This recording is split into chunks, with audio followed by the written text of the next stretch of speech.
form. We have this because of the sin of Adam and Eve. One day we will have eternal form, where spiritual beings have an earthly experience. And we've been given a slice of time to make an eternal difference. Your 70 years or 10 years or 20 years, who knows how many we'll have. But whatever your slice of time is, you have been given that time to make an eternal difference in somebody's life. That's why you've been given your time. So right now, we're bound as aliens to a kingdom lifestyle while on this earth. Did you get that mouthful? Right now, we are bound as aliens to a kingdom lifestyle while on a hostile planet. That's true. And we need to live as though we understand that. Satan doesn't want us to. He doesn't mind. He doesn't want you to get saved, but he doesn't mind so much if you get saved if you don't lead anybody else to Christ. If he loses you, he understands he's lost a soul that's not going to spend eternity with him in hell. But he doesn't want your life to impact someone else's. So he's going to try to get you so focused on stuff you don't impact someone else's life. That's what Satan's goal is in your life. So we need to keep a heavenly focus so we can keep free of all his traps and all the subtleties that he tries to throw in our pathway. And then we'll close with Romans 12. Romans 12, 1 and 2. And I want to use I like using movies and books to illustrate truth. Most of us have heard of some of these movies, and this is one of them. Romans 12, 1 through 2. I beseech you, therefore, brethren, by the mercies of God, that ye present, that's willingly. He's not dragging you, kicking and screaming. You present your bodies a living sacrifice. It's a living sacrifice. It means you are putting your body on the altar and staying there so that your fleshly life will die so that it can live for Christ. It's a willing sacrifice. It's a living sacrifice. Holy, acceptable unto God, which is your reasonable service. And be not conformed to this world, but be ye transformed. How? By the renewing of your mind. That's why that Harry Potter series is so successful. That, the Da Vinci Code, and other books like that I'll talk about are helping to control minds. They're helping to influence minds. And we've got to know what's going on. Many of these kids don't spend time every day in the Bible, but they spend time in their favorite books. That's why this transformation, conforming situation is so important. But have you ever heard the movie Transformers? About these robots that change shapes, okay? And they're from another planet. You got good robots, the transformer. Okay, but here's what's transforming in the Greek is permanent. Conforming is temporary. So what's wrong biblically about the Transformers?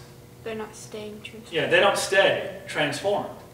So even the mindset of people is wrong in this concept. The Bible says, be ye transformed by the renewing of your mind. If you renew your mind, it's a complete transformation. It doesn't go back. You take a caterpillar, it is cocooned, and it turns into a what? Does it ever go back to a caterpillar? No, a transformation took place. You'll even learn that in science.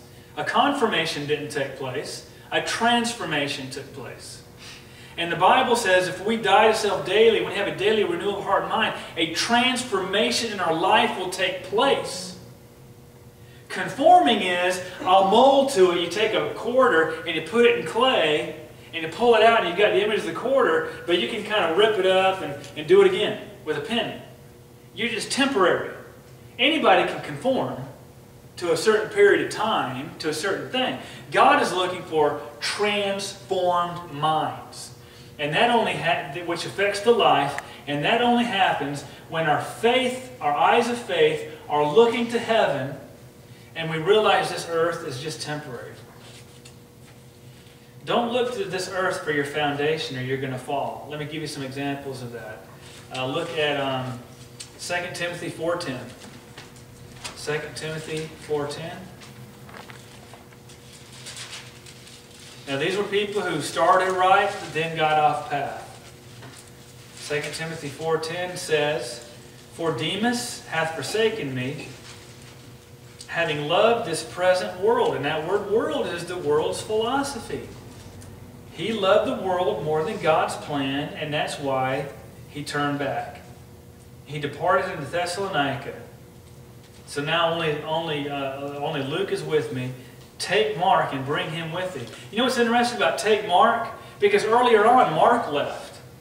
But he got everything right. He had been serving faithfully, and then he asks for Mark back.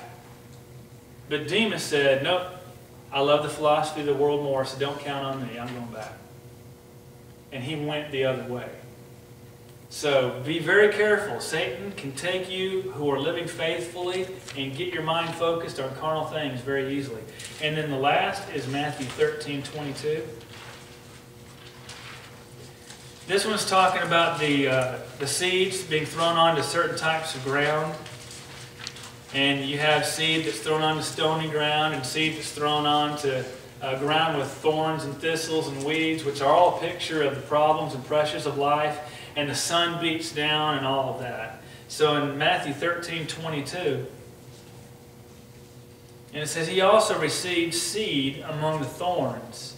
Is he that heareth the word, and the cares of this world, and the deceitfulness of riches, choke the word, and he becometh unfruitful.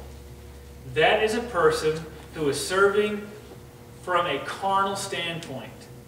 They're not looking to heavenly things. They're serving, but they're not doing it for the right reasons.